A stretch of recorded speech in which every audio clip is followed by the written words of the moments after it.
আজকে আমি বুনা করলাম টাটকা টাটকা পুকুরের শোল মাছ বুনা। দেখো কি সুন্দর কালার। তো চলো দেখাই কেমনে বুনা করছি।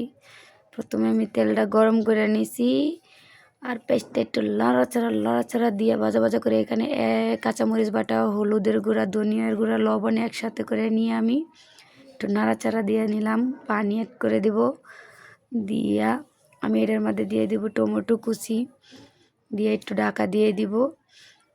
আবার এটার সাথেই আমি ঢাকনাটা খুলে এই শোল মাছটা দিয়ে নিব। যেহেতু একবেলা খাবো তাই একটা শোল মাছ নিছি, একদম পুকুরের টাটকা শোল মাছ, একদম ফরমালিন মুক্ত, ভেজাল মুক্ত।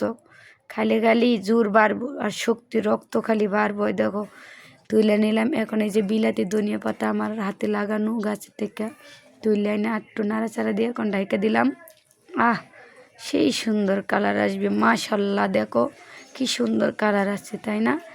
দেখছো? দেখলে খালি খাইতে মন চাইবো, মানে হাত চাইটা খাইতে মন চাইবো। তো সবাই ভালো থাকবা, সুস্থ থাকবা। আল্লাহ হাফিজ।